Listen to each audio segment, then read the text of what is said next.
Hello guys, मेरा नाम सौरभ शर्मा। आइए जानते हैं इस वीडियो में image formation by spherical mirrors. Spherical mirrors की इमेज फॉर्मेशन क्या होती है।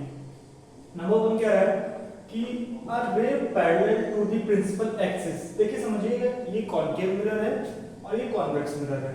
ठीक है, ये कॉनकेव मिरर है क्योंकि इसकी आउटर सरफेस क्या है, पॉलिश्ड है, क्योंकि अंदर वाला एक तरीके से मिरर काम करेगा तो कॉनकेव मिरर होता है। और इसकी इनर वाली सरफेस पॉलिश है तो आउटर वाला क्या करेगा, एक तरीके से मिरर काम करेगा और वो क्या है, कॉन्वेक्स मिरर कहलाएगा। ठीक है, ये कॉनकेव मिरर है।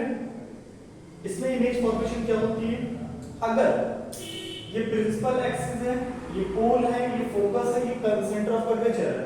अगर प्रिंसिपल एक्सिस के पैरेलल कोई रे आती है, बात समझिएगा, प्रिंसिपल एक्सिस के पैरेलल कोई रे आती है और इस मिरर से टकराएगी तो उसका जो रिफ्लेक्शन होगा वो फोकस से पास होकर के जाएगा। कहां से जाएगा, फोकस से। ऑलवेज बात समझ पा रहे हैं।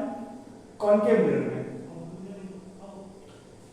कॉन्वेक्स में क्या है, ये प्रिंसिपल एक्सिस है, ये पोल है, ये फोकस है, सेंटर ऑफ कर्वेचर है। अगर कोई रे प्रिंसिपल एक्सिस के पैरेलल आ रही है, ठीक है, और जब इससे टकराएगी तो इसका रिफ्लेक्शन जो होगा वो डाइवर्जिंग होगा, वो ऐसे करके चला जाएगा, पीछे स्कैटर हो जाएगा।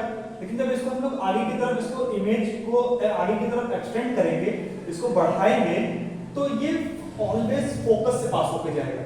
इसको जब हम लोग पीछे बढ़ाएंगे, इमेज को पीछे बढ़ाएंगे, तो ये ऑलवेज फोकस से पास होकर जाएगा कॉन्वेक्स मिरर में। ठीक है, नंबर ये है सेकंड कॉनकेव मिरर। अगर मान लेते हैं ये कॉनकेव मिरर है, ये पोल है, ये फोकस है, ये सेंटर ऑफ कर्वेचर है, ये प्रिंसिपल एक्सिस है। अगर कोई रे फोकस से पास होकर जा रही है, ये फोकस है, अगर कोई रे फोकस से पास होकर जा रही है और ये इस मिरर से टकराएगी तो वो प्रिंसिपल एक्सिस के पैरेलल चली जाएगी। अगर कोई रे फोकस से गुजरती है, फोकस से पास होकर जा रही है, मिरर से टकराने के बाद उसका जो रिफ्लेक्शन होगा वो प्रिंसिपल एक्सिस के पैरेलल हो जाएगा। इसमें क्या कह रहा है, कॉनकेव मिरर में ये प्रिंसिपल एक्सिस है, ये पोल है, ये फोकस है, ये सेंटर ऑफ कर्वेचर है। अगर कोई रे सेंटर ऑफ कर्वेचर से पास होकर जा रही है, ध्यान समझिएगा, अगर कोई रे सेंटर ऑफ कर्वेचर से पास होकर जा रही है तो उसका जो रिफ्लेक्शन होगा वो उसी पाथ पे वापस आ जाएगी, जिस पाथ से गई सेंटर ऑफ कर्वेचर से गुजर के मिरर से टकराएगी। मिरर से टकराने के बाद उसका रिफ्लेक्शन उसी पाथ पे वापस आ जाएगा, उसी पाथ से वापस वो रिफ्लेक्ट कर जाएगी। बात समझ पा रहे हैं, क्लियर है। तो जिस पाथ से जाएगी सेंटर ऑफ कर्वेचर से होते हुए और उसी पाथ से वापस आ जाएगी, इसका रिफ्लेक्शन सेम पाथ पे होता है। अगर कोई रे सेंटर ऑफ कर्वेचर से जाती है तो उसका रिफ्लेक्शन वहीं से हो जाता है, सेंटर ऑफ कर्वेचर से ही आएगी। बात समझ पा रहे हैं, एरो मैंने बनाया है, ध्यान समझिएगा, क्लियर है।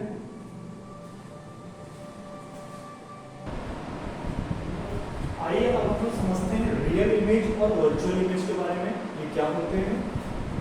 समझिएगा, real image, an image which is actually formed by the light rays that converge or cross to each other is called real image।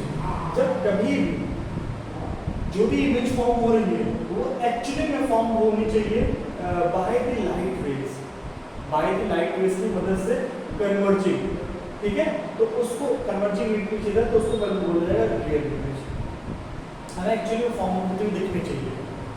लेकिन जब वर्चुअल इमेज क्या होता है, the image which is appear to be formed behind the mirror, यानी कि जो image हमें नहीं दिखती, अपीयर नहीं होती है, जो पर्दे के पीछे छुपी रहती है, उसको बोला जाता है वर्चुअल इमेज।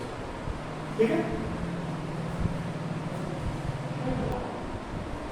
आइए अब हम लोग समझते हैं image formation by concave mirror, यानी कॉनकेव मिरर की इमेज फॉर्मेशन। अब यहाँ पे जितने भी मैं मिरर बनाऊंगा वो सब के सब कॉनकेव मिरर होंगे। मैं यहाँ लिखूंगा नहीं, लेकिन सब के सब कैसे मिरर होंगे, कॉनकेव मिरर, क्योंकि हम लोग इसमें जो इमेज फॉर्मेशन पढ़ेंगे वो केवल कॉनकेव मिरर के लिए पढ़ेंगे। ठीक है, इसके बाद कॉन्वेक्स के लिए देखेंगे। फिलहाल के लिए कॉनकेव मिरर की इमेज फॉर्मेशन समझते हैं। ये फर्स्ट है इंफिनिटी। अगर मान लेते हैं कॉन्केव मिरर है और हमें इमेज निकालनी है, अगर कोई ऑब्जेक्ट बहुत दूर मतलब इंफिनिटी पे रखा होगा, पता नहीं कहाँ रखा होगा, इंफिनिटी पे रखा होगा, तो हमें पता नहीं कहाँ रखा हुआ है, तो ये कॉन्केव मिरर है। Principal axis, pole, focus and centre of curvature.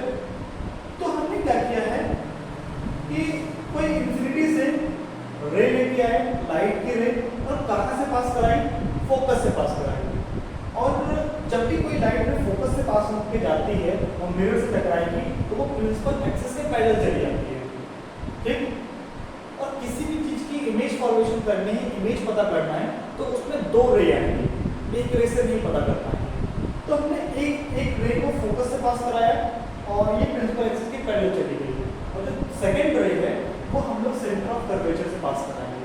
और आपको पता है सेंटर ऑफ कर्वेचर से जो भी लाइट रे जाती है उसी पाथ पे वापस रिफ्लेक्ट हो जाती है। और इमेज फॉर्मेशन करते समय आपको एरो का ध्यान रखना है, एरो बनाना है, ठीक है। एरो से क्या चलता है, कहाँ से लाइट रे आ रही है, कहाँ जा रही है। ये लाइट रे आई, इसे टकराई, इधर चली गई।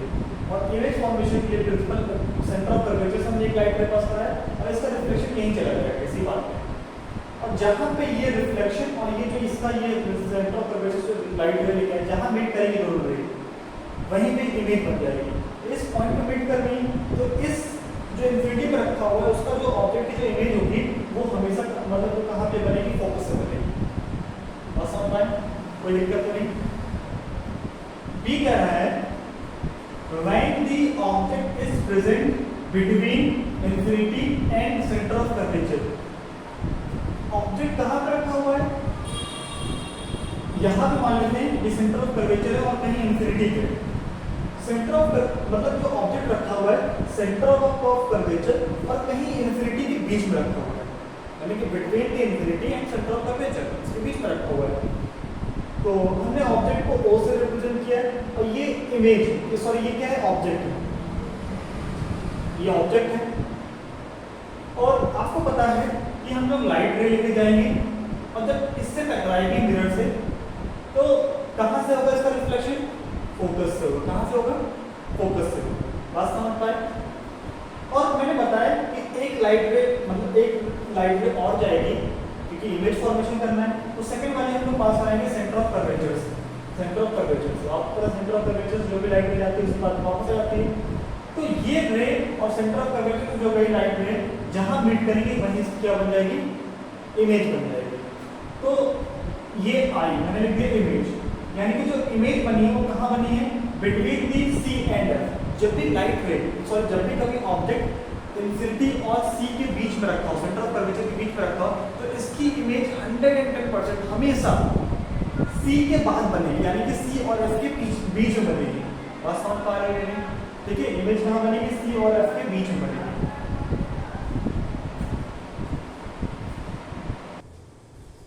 आइए अब समझते हैं number C, when the object is present at center of curvature, यानी कि कॉन्केव मिरर में अगर ऑब्जेक्ट सेंटर ऑफ कर्वेचर पे ही प्रेजेंट हो, एट का मतलब एग्जैक्ट पोजीशन, सी पे ही अगर हो तो उसकी इमेज कहाँ बनेगी, ये कॉन्केव मिरर है, ये पोल है, फोकस, सेंटर ऑफ कर्वेचर।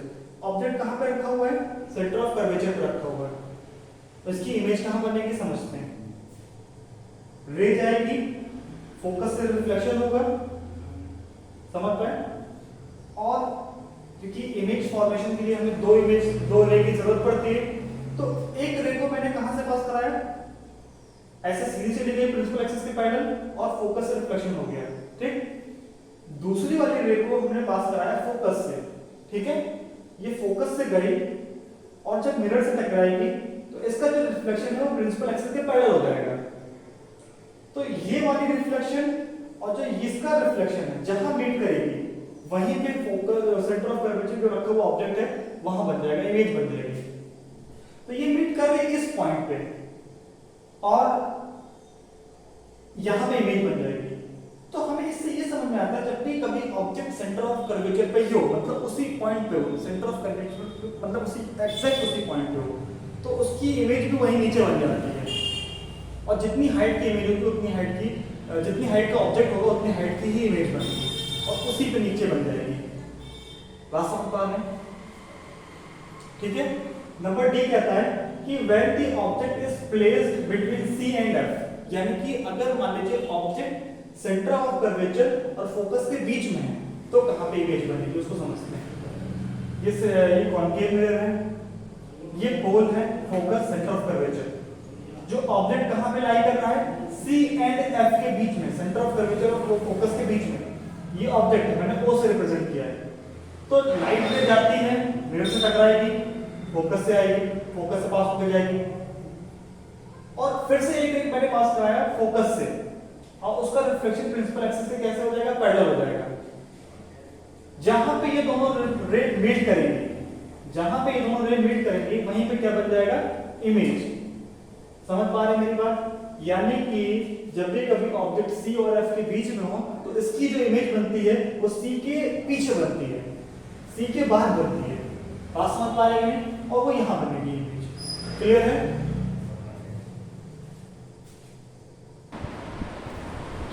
आइए कुछ फॉर्मेशन और समझते हैं। Number E, when the object is present at focus, अगर मानते हैं कि जो ऑब्जेक्ट है, मतलब जो कॉन्केव मिरर है, कॉन्केव मिरर है, अगर ऑब्जेक्ट कहां पे प्रेजेंट हो? एट फोकस, मतलब फोकस पे ही प्रेजेंट हो, तो इमेज कहां बनेगी समझते हैं। ये पोल है, F है, C है सेंटर ऑफ कर्वेचर, तो ऑब्जेक्ट रखा हुआ है फोकस के ऊपर, मतलब फोकस पे रखा हुआ है। तो आपको पता है रे जाती है प्रिंसिपल एक्सिस के पैरेलल, फोकस से पास होकर जाती है, ठीक है।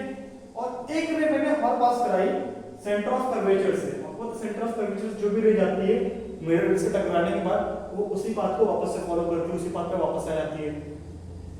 इसको मैं लेके सेंटर ऑफ कर्वेचर से उसकी इससे टच कराते हैं,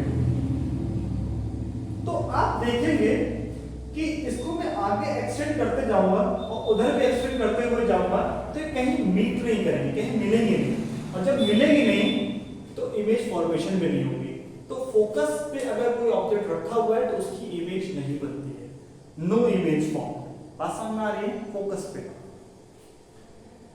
F कह रहा है when the object is present between F and P, यानी कि अगर मानते हैं ऑब्जेक्ट जो है फोकस और पोल के बीच में रखा हुआ है तो कहां इमेज बनेगी समझते हैं।